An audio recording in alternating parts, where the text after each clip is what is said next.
Thank you, Lord Mayor, and it's extremely disappointing that this motion has been passed before Belfast City Council tonight. Equally disappointing is that we have a full meeting of Council where the City Solicitor has ruled that there will be no call-in. So it will be interesting to see how that pans out in the days ahead as well.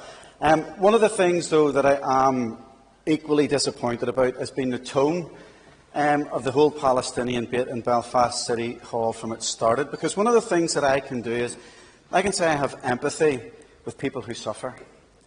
If I look into Gaza and I say that there's 60% of people's homes that have been destroyed, I can say that's a humanitarian disaster.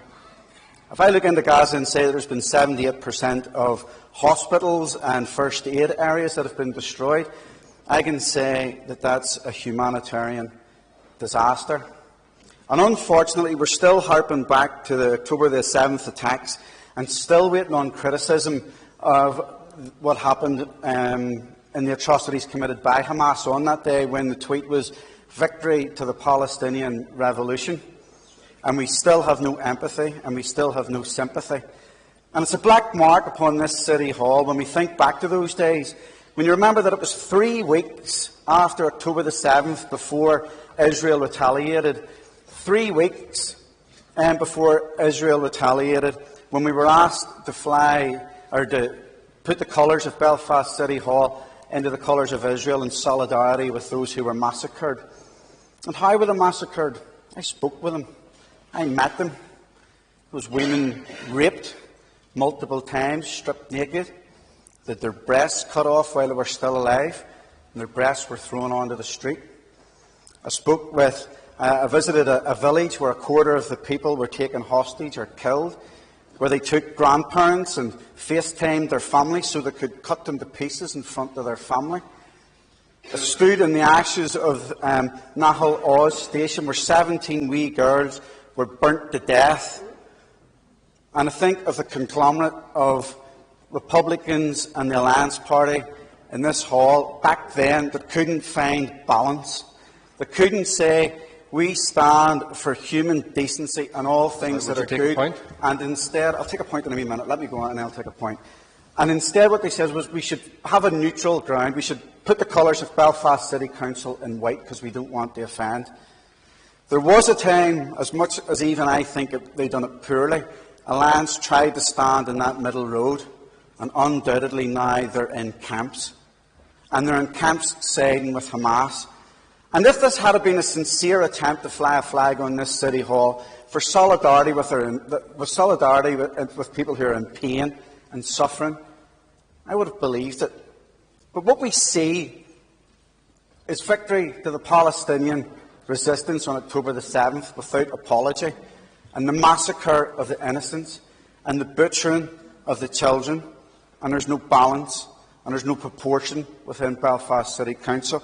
Even within the report that we have before us tonight, where it goes on to say that there was no, here the requisitioners identify as the victims of alleged discrimination in the Jewish community. I have received no evidence as to the views of anyone from the Jewish community as to the impact of the decision on them. I guess this Belfast City Council needs new legal advice. If you can't tell that the flying of the flag in Belfast City Hall is something that divides us, that puts a fissure right down the middle of this room, that puts people into camps, something that we can't influence, something that we can't change, but yet you're prepared to tear ourselves to shreds within this building for an agenda that you're going to march on with. Now, I'm not surprised, because I've seen the march that took place on Saturday, and one of the people who was marching in it was Jerry Kelly, who committed an atrocity quite similar to what Hamas would have committed himself. 182 people injured in one of his bombings and 2 people killed in a bombing that he was committed for. A man who took up the gun. And it makes for strange bedfellows with the Alliance Party, and it makes for strange bedfellows with the Green Party, and others who would sign themselves with what was a hijacking of legitimate rights of Palestinians and of Israelis who have suffered. Councillor, you have a point. Thank you, and I would ask you to retract that statement. You've completely misrepresented our views. We have without equivocation, condemned the attacks by Hamas. We have never sided with Hamas. I believe that's defamatory. I think you should retract it. Thank you. Thank you, Councillor. So the point that I was making was that you had an opportunity. The Alliance Party had a proposal put before them after October the 7th to light the colours of Belfast City Hall and the colours of Israel, to remember the 3,000 people that were killed, taken hostage. Point of order. There has been a complete failure to answer that particular question, to ask for that to be removed. They will not. From you. It's a point of order. And what I would just say is, how dare anybody say that we have sided with Hamas, and I'm going to ask for that to be withdrawn again. If it is not withdrawn, I will be asking for the tapes, and I will be asking that it's passed on to our solicitors. Lord Mayor, I was in the middle of a full answer. If you allow me to finish. Can you please also finish your remarks? I have to answer the question, so I'll quantify my remarks by going back to the start. On October the 7th, there was a motion brought before this City Council to light up City Hall in the colours of Israel in solidarity with the people who had lost their lives, who were kidnapped and who were butchered. At that time, Alliance had an opportunity to support that motion for victims. They chose not to do it.